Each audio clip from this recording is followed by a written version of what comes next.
Bismillahirrahmanirrahim. Assalamualaikum warahmatullahi wabarakatuh.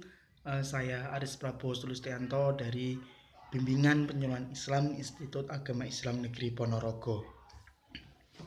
Berkaitan dengan maraknya pemberitaan mengenai pandemi virus corona akhir-akhir ini yang melanda seluruh dunia, saya menghimbau kepada seluruh teman-teman yang ada di sana, di luar sana, di rumah, untuk terus di rumah, tetap stay di rumah dan jangan panik.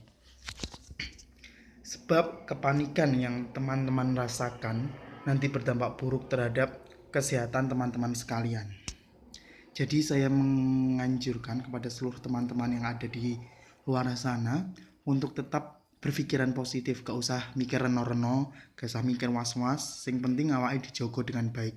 Yang penting kita menjalankan anjuran yang telah ditetapkan oleh pemerintah, juga anjuran yang ditetapkan oleh sesuai dengan anjuran tenaga medis. Kita tetap jaga jarak, melakukan physical distancing, melakukan social distancing di rumah aja, nggak usah kemana-mana.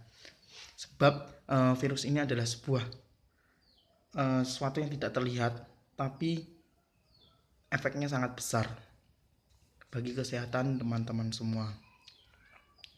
Terus saya di sini juga menghimbau kepada seluruh teman-teman untuk mengikuti berita-berita yang ada di televisi atau dari manapun itu, dari sumber yang terpercaya. Gak usah terpengaruh dengan berita-berita hoax, terutama berita-berita yang tersebar dari grup-grup WhatsApp. Sebab berita-berita yang berasal dari grup WhatsApp itu biasanya tidak dapat dipertanggungjawabkan dan malah berisi hoax dan bisa menimbulkan keresahan yang ada di masyarakat. Karena itu saya di sini juga menghimbau kepada seluruh teman-teman yang ada di luar sana, kalau ingin mencari berita silahkan dari media yang sudah terpercaya. Jangan mudah terpercaya dengan info-info yang provokasi yang malah menyesatkan nantinya. Itu nanti juga berpengaruh terhadap pikiran teman-teman semua, dapat berpengaruh terhadap kondisi psikis teman-teman semua, yang bisa menimbulkan keguncangan jiwa, bisa menimbulkan pikiran was-was, kekhawatiran yang berlebihan. Itu tidak baik. Yang penting teman-teman semua tetap tenang, gak usah panik, kayak gitu. Lalu untuk teman-teman semua memang melakukan kegiatan stay at home atau tetap di rumah aja, itu pastinya sangat membosankan. Oleh karena itu saya menganjurkan untuk teman-teman untuk melakukan kegiatan-kegiatan yang positif di rumah, melakukan berbagai macam kesenangan, melakukan berbagai macam hobi, sehingga teman-teman semua itu tidak suntuk ketika menjalankan physical distancing dan social distancing ini di rumah.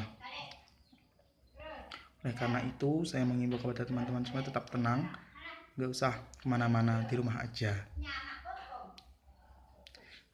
Sebab di luar sana kita nggak pernah tahu siapa yang membawa virus dan siapa yang bisa terkena virus, atau mungkin juga kita sendiri yang membawa virus dan malah menularkan ke orang lain. Sebab virus ini kan sifatnya itu menggerogoti daya tahan tubuh. Terkadang daya tahan tubuh setiap orang itu berbeda-beda.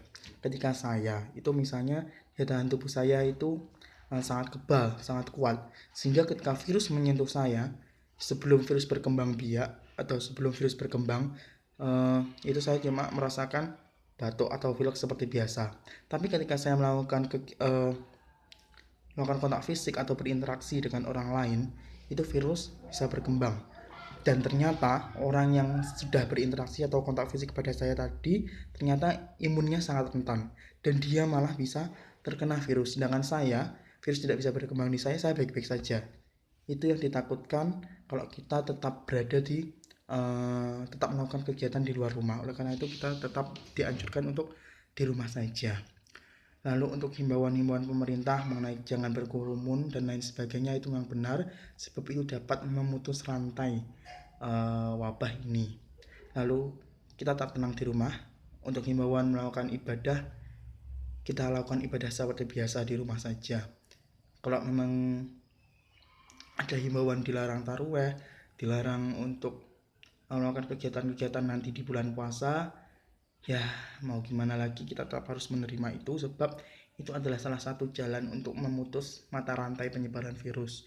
Kita tetap bisa beribadah di rumah, tapi melakukan kegiatan di rumah, beribadah, bekerja dan di rumah seperti biasanya. Lalu saya juga menghimbau untuk kepada seluruh teman-teman di luar sana yang mungkin memiliki harta yang berkecukupan, memiliki kondisi ekonominya lebih tinggi dari yang lain, saya menganjurkan untuk kita saling berbagi, kita saling menguatkan. Karena dengan adanya social distancing, physical distancing ini, banyak orang-orang yang biasanya pergi keluar rumah itu harus tetap stay di rumah. Untuk teman-teman mungkin yang punya tabungan banyak, punya uang, yang tetap digaji, bahkan kekayaannya melebihi yang lain, itu masih aman. Lalu bagaimana dengan kondisi teman-teman kita, saudara-saudara kita yang di luar sana yang harus bergantung mendapatkan upah harian, mungkin pedagang keliling, pedagang asongan, terus buruh pabrik, buruh tani, atau apapun yang memang mereka kerjanya harian, saat ini mereka sangat membutuhkan. Oleh karena itu saya juga mohon kepada seluruh teman-teman yang merasa berkecukupan untuk saling membantu sesama. Nggak usah jauh-jauh, misal di Jakarta atau apa, cukup kita lihat sekitar tetangga kita yang kira-kiranya ekonominya sulit, silahkan segera dibantu. Sebab ketika pandemik ini terjadi, ternyata kondisi ekonomi kita juga sedang turun, saking menyebarkan harga-harga barang naik, lalu hal itu malah diikuti dengan kondisi ekonomi rakyat kita itu yang turun juga. Oleh karena itu, untuk mengantisipasi kondisi seperti itu, saya menyarankan kepada seluruh teman-teman yang mampu untuk saling berbagi, membantu sesama, membagikan sembako, membagikan apapun juga seperti itu. Lalu untuk teman-teman di sana yang masih bandel, jangan bandel, di rumah aja, nggak usah keluar, nggak usah membawa kerumunan. Sebab dengan cara kita tetap di rumah saja, kita juga udah berjuang membantu meringankan beban tenaga medis, meringankan beban para aparat pemerintah untuk menanggulangi persebaran virus itu tadi. Yang penting kita tetap jaga kesehatan, berpikir positif, gak usah mikir reno-reno, kita tetap berdoa. Yang penting kita beribadah seperti biasa, gak apa. Silahkan di rumah ini kita manfaatkan. Kalau yang suka beribadah, kita selalu banyak berdoa, kita bisa berzikir, membaca Al-Quran, menghatamkan Al-Quran, membaca Yasin, melanjutkan hafalan-hafalan. Atau mungkin yang suka baca buku, silahkan dilanjutkan membaca bukunya. Tapi ingat, membaca buku yang buku asli ya, jangan PDF, itu juga kasihan. Yang PDF yang ilegal itu nanti juga merugikan teman-teman kita, para penulis. Yang penting kita tetap jaga kesehatan, jaga jarak, jaga hati agar tetap tenang, jaga pikiran enggak mikir was-was, tetap tenang ya, ikuti anjuran pemerintah sama tenaga medis. Itu saja yang dapat saya sampaikan. Wassalamualaikum warahmatullahi wabarakatuh.